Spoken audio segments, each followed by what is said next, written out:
ইউক্রেনের গ্যাস ও জ্বালানি অবকাঠামো লক্ষ্য করে শতাধিক ড্রোন ও ক্ষেপণাস্ত্র হামলা চালিয়েছে রাশিয়া।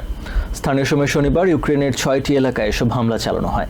হামলায় 3 পুলিশ সদস্য সহ অন্তত 15 জন নিহত হয়েছে। আহত হয়েছে কমপক্ষে 21 জন। তবে রাশিয়ার বেশ কয়েকটি ড্রোন ও মিসাইল ভূপাতিত করার দাবি করেছে ইউক্রেনের বিমান বাহিনী। এ নিয়ে এক সপ্তাহে ইউক্রেনের বিভিন্ন জ্বালানি স্থাপনায় 7টি বড় ধরনের ড্রোন হামলা চালানোর দাবি করেছে মস্কো। রাশিয়া ইউক্রেন যুদ্ধে দুই পক্ষেরই এখন মূল লক্ষ্য হয়ে দাঁড়িয়েছে জ্বালানি অবকাঠামো। পাল্টাপাল্টি হামলায় জ্বালানি অবকাঠামো ধ্বংসের পাশাপাশি দিনে দিনে বাড়ছে হতাহতের সংখ্যা। বিপর্যস্ত হচ্ছে দেশগুলোর প্রধান গ্যাস ও তেল শোধনাগারগুলো। গত শুক্রবার মস্কোর দক্ষিণ পূর্বাঞ্চলীয় শহর রিয়াজেনে অবস্থিত রিফাইনারি এবং পাম্পিং স্টেশন লক্ষ্য করে বড় ধরনের ড্রোন হামলা চালায় কিয়েভ। এর জবাবে শনিবার ইউক্রেনের জ্বালানি অবকাঠামো ও একাধিক আবাসিক স্থাপনায় একযোগে ড্রোন ও মিসাইল হামলা চালায় মস্কো।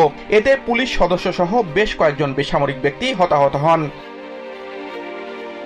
ইউক্রেনের ইমার্জেন্সি সার্ভিসের পক্ষ থেকে জানানো হয়েছে, পল্টোভা শহরের একটি আবাসিক ভবনে মিসাইলের আঘাতে অন্তত 11 জন নিহত হয়েছে।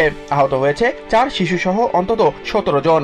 ধ্বংসস্তূপের নিচে এখনো অনেকে আটকা পড়েছে। ধারণা করা হচ্ছে মৃতের সংখ্যা আরও বাড়তে পারে।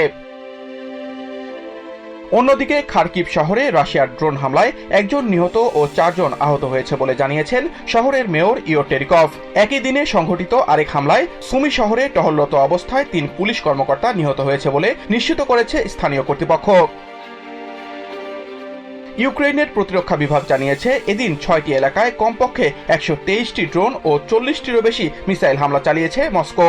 অবশ্য যার বেশিরভাগই প্রতিহত করার দাবি করেছে দেশটির বিমান বাহিনী। সামাজিক মাধ্যম টেলিগ্রামে এমন নৃশংস হামলার নিন্দা জানিয়েছেন ইউক্রেনের প্রেসিডেন্ট ভলোদিমির জেলেনস্কি। একই সাথে দেশটির আকাশ প্রতিরক্ষা ব্যবস্থা শক্তিশালী করতে আবারও বিশ্ব নেতাদের প্রতি আহ্বান জানান তিনি। Samiul Bari Shihab, TVN 24 news desk.